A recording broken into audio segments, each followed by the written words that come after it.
Hello folks, I was thinking about a bit of interesting logic, because I mentioned about a few things to various people, and one chap, he says, well, you ought to have this particular vaccine, you see.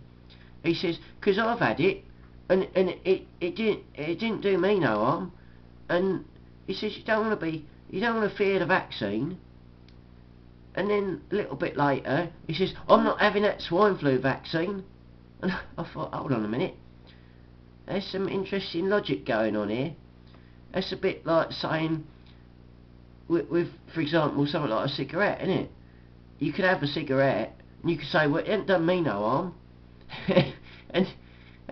But if you had lots of cigarettes over a long period of time, then there's a cumulative effect, which brings me around to thinking about rats. And the way rats, they're quite, you can't use a fast acting poison on rats, because rats will take a little sample or something and they nibble it and they go, oh, did it make me ill?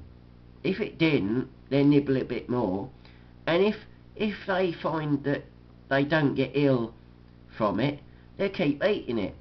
And in fact, I read in a medical book where it mentioned fluoride being the active ingredient in mouse and in some mouse and ant poisons.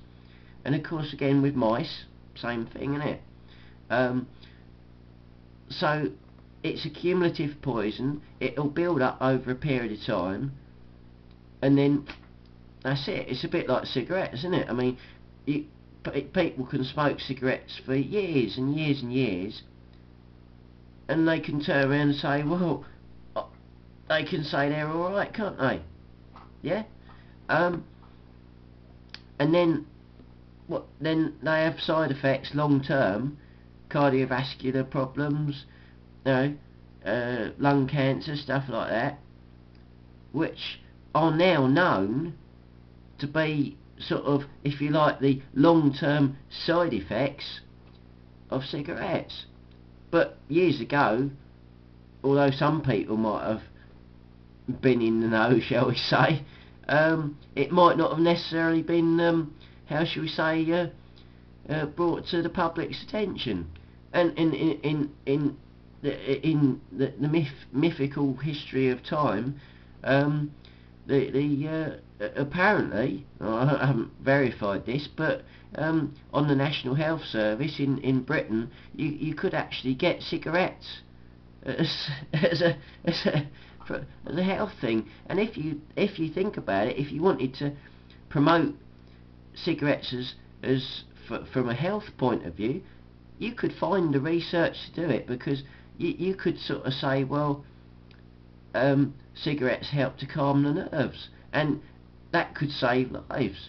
And certainly in a wartime situation, if you've got somebody shooting at you, and you're trying to hold your gun, and you're a bit like need your nerves calming, because it's either him or you, and you take a few puffs on a cigarette and that calms you down a bit, and you're a bit steadier, and your bullet might hit your enemy rather than his bullet hitting you, then there's a lot of areas that you could sort of say, well, there's benefits.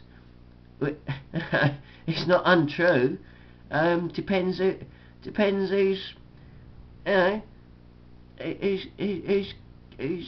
promoting it, doesn't it, really?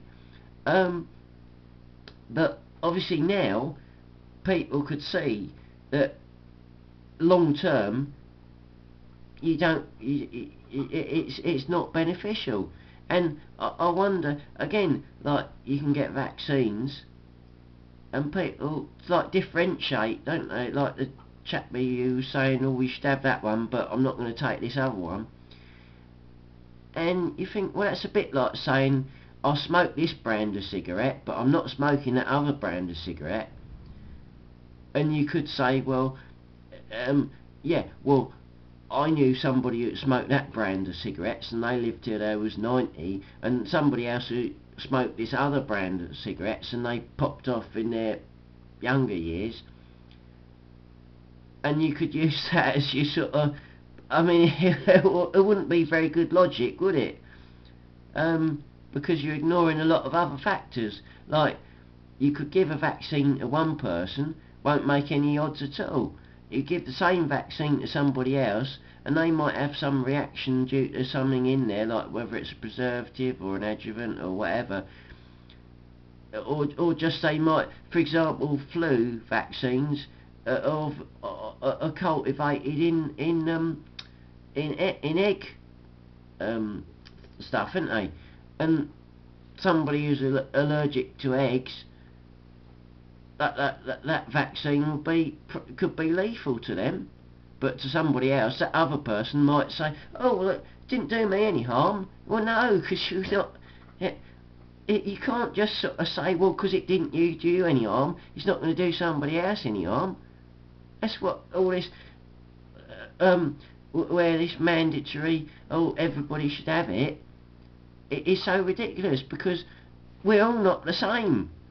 Just because even if the vaccine was the same, and it was all produced to very high standards, and it was only one company doing it, and it was all monitored, you'll find some people that for one reason or other they'll have a bad reaction, and then it comes down to like this argument, well, where you find that a lot of people that were vaccinated go down with disease that supposedly they was protected against, and people then use the argument, well, obviously not enough of the population was vaccinated. If everyone had been vaccinated, that wouldn't have happened. And you're going, hold on a minute, but the people that were vaccinated were supposedly protected by the vaccine against that particular disease, and they were the ones that went down with the disease.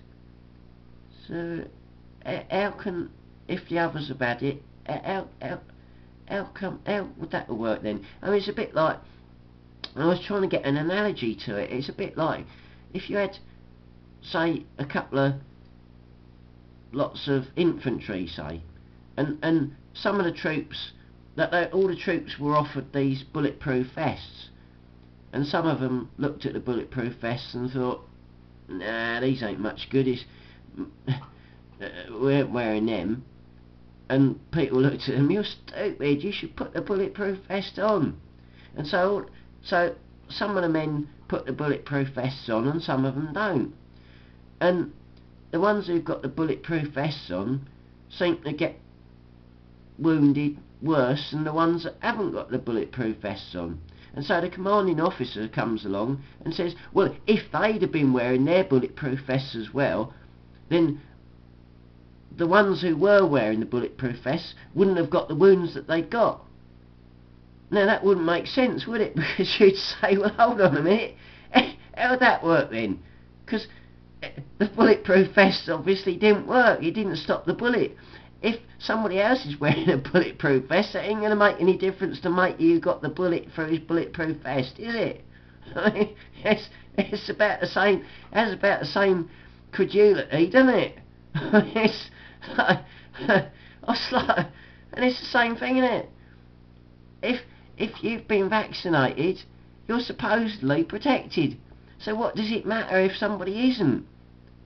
It's like if you're wearing a bulletproof vest, and that bulletproof vest is up to spec and actually does what it says on the tin, then it should stop the bullet. If it doesn't, and mate who hasn't got a bulletproof vest doesn't get wounded, and you do, and you've got the bulletproof vest on, well, it shows that the bulletproof vest ain't working, doesn't it? And it may be that the matey who didn't have the bulletproof vest on was able to move a bit quicker because he didn't have that extra bit of weight, and he was a bit smarter, and he survived because he knew other ways of avoiding bullets. And you thought, oh, I'm alright, I've got my bulletproof vest on, which didn't work. I mean, it's a funny old world, isn't it? Funny old logic people use, isn't it?